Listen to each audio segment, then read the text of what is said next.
গৰৈ মাছৰ পুৱা বোলে ৰাম লক্ষ্মণ সীতা তিতা কেৰেলাৰ মাথাটো হৈছে তিতা ৱা ৱা ৱা ৱা ৱা পাৰিছো না গাইস পাৰিছ থ্যাংক ইউ বোলে হুনৰ আগঠি আঙলিত জিলিকিল চিকমিক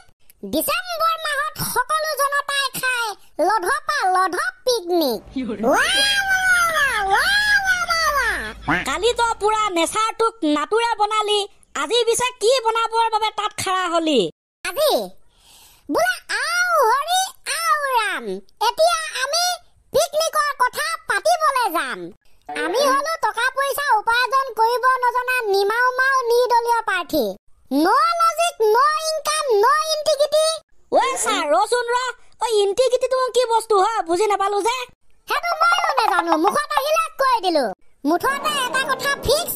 টকা পইচা দিখৰ পৰা আমি হলো জেলেংলেং নিবনোৱা হেৰা মহাশয় আমি বহুত নিবনোৱা পঢ়িলো হয় বোলো চহৰীয়া নিবনোৱা নগৰীয়া নিবনোৱা গাঁৱলীয়া নিবনোৱা স্বপ্নবেশী নিবনোৱা শিক্ষিত নিবনোৱা কিন্তু আপুনি যে কলি জেলেংলেং নিবনোৱা এই সাতাক কি বস্তু হয় বুজি নাপালো তাকে বুজি তো ময়ো পোৱা নাই ও স্যাৰ আপুনি কেতিয়া আহিলে জাস্ট কণী ফুটি এই ধাৰাত টপকিছো প্ৰফেশনালি ময়ো এজন শিক্ষকে দেচোন দে আজি 30+ মোৰ শিক্ষাগত জীৱনত জেলেংলেং নিবনোৱাৰ বিষয়ে পঢ়িবলৈও নাপালো পঢ়াবলৈও নাপালো আজি তো বুজাই দিব লাগিব তই একুইলে স্যার ইউ নো দ্যাট গাঁৱত বসবাস কৰা নিবনুৱাসকল গাঁৱলীয়া নিবনুৱা চহৰত চহৰীয়া নিবনুৱা শিক্ষিত নিবনুৱা কিন্তু ষ্টুডেণ্টসকল নিবনুৱা হলে কি হ'ব ষ্টুডেণ্ট নিবনুৱা বুলি কোৱাতকৈ মই কৈ দিলো জেলেংলেং নিবনুৱা ছাৰ নামত কিন্তু ই কম্প্ৰমাইজ কৰা নাই তাকে ই কিন্তু নামত কম্প্ৰমাইজ নকৰিলে আজি উপায়বিহীন জনতা কেনেকে হ'ব ছাৰ এই নিধৌ নীৰৱতা আজিকালি তো তহঁত গোটেই সোপা কবি হৈ পৰিলি সাহিত্যিক হৈ পৰিলি কথা সুৰ লগাইহে ক বুজি নাপালো এইটো কি কলি বুজি তো ছাৰ আমিও পোৱা নাই জানো এতিয়া কি কয় কি বুজাই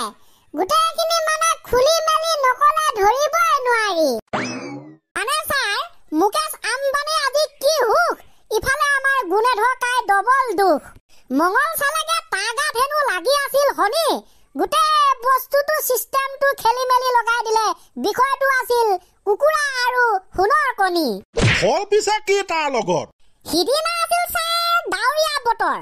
এপকেট চানা ভাজি খাই আছিল লতৰ পতৰ চাই দিলে ইপিনি দেখি আছে হৌ হিদিকত দেখোন পাৰি আছে কুকুৰা এজনীয়ে হুনৰ কণী ৰিয়েল চকুৱে দেখিছা তো হুনৰ কণী ডুপ্লিকেট চকু থাকে জানো ছাৰ আপুনি শুনিছে কবাত 30 বছৰীয়া এডুকেশ্যন লাইফত তই অলপ কথা বেছি কৱ তাৰপিছত কি হ'ল সেইটো ক তাৰপিছত ছাৰ সি ভাবিলে কেছটো দেখোন নগেন মই ইয়াক যদি কেনেবাকে ইউ কৰিব পাৰো তেন্তে দেখোন মোৰ খালী হৈ থকা ষ্টেট বেংকটো ভৰপূৰ হৈ পৰিব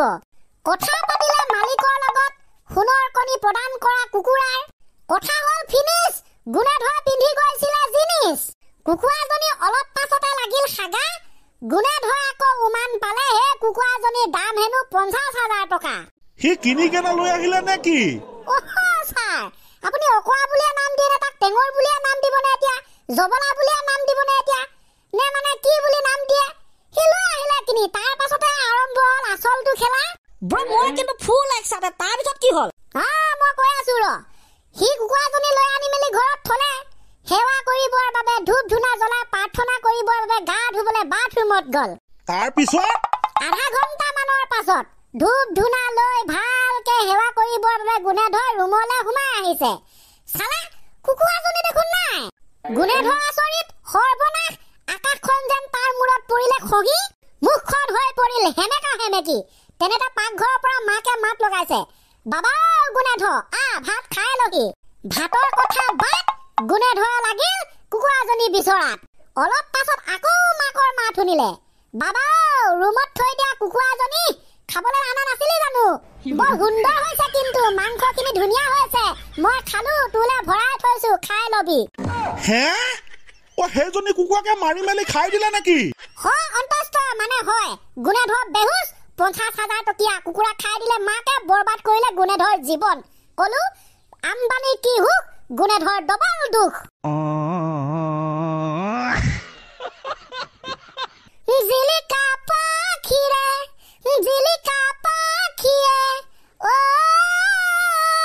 অহুন মৰা চৰাই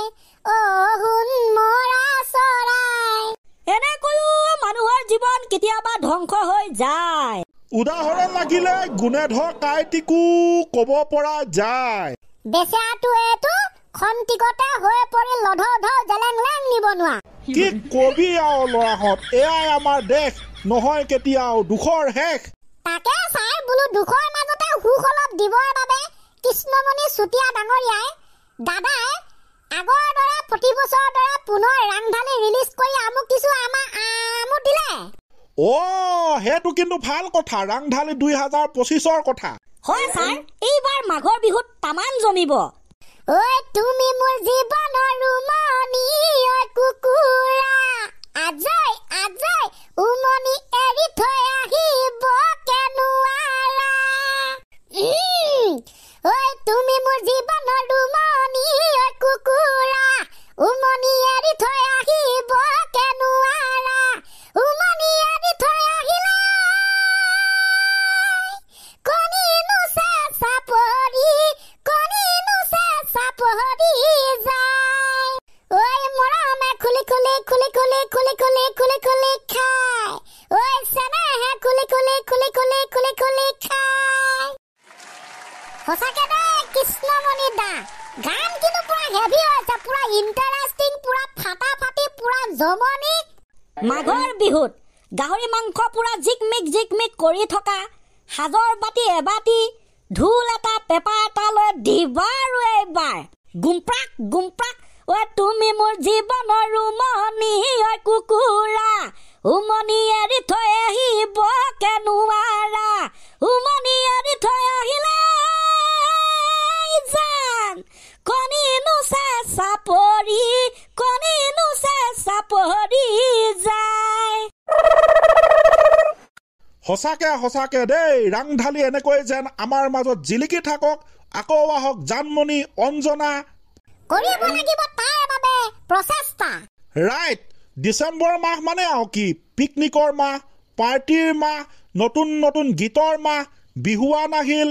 বৰ্ণালী গগৈ আহিল এতিয়া আকৌ তোমাৰ ৰাংঢালি 2025 এইবোৰে আৰু চলি থাকিব লগতে আমিও চলি থাকিব লাগিব 100% ৰাইট আজি মই কৈ দিছো লাষ্ট ডিচেম্বৰ তাৰিখে তাৰ ওপৰত এখন বৰ হাইফাই ৰচনা হ'ব লাগিব লাষ্ট ডিচেম্বৰ 21 ডিচেম্বৰ বুলি তো আজিৰ পৰা আৰু ভাবিবি ইমানতে আজিলে আমি খতম কৰি দিম আজিৰ টাইমটো আছিল ইমানে আপুনি একো চিন্তা কৰিবই নালাগে স্যাৰ আমি ভাবিয়া থৈছো বুলো আজিৰ ৰচনা 21 ডিচেম্বৰ ইয়ো কি বঢ়িয়া বাৰু হ'ব সেইদিনাখনে গম পাম দে ঠিক আছে তেনে ন আজিলে ইমানতে এৰিছো বাই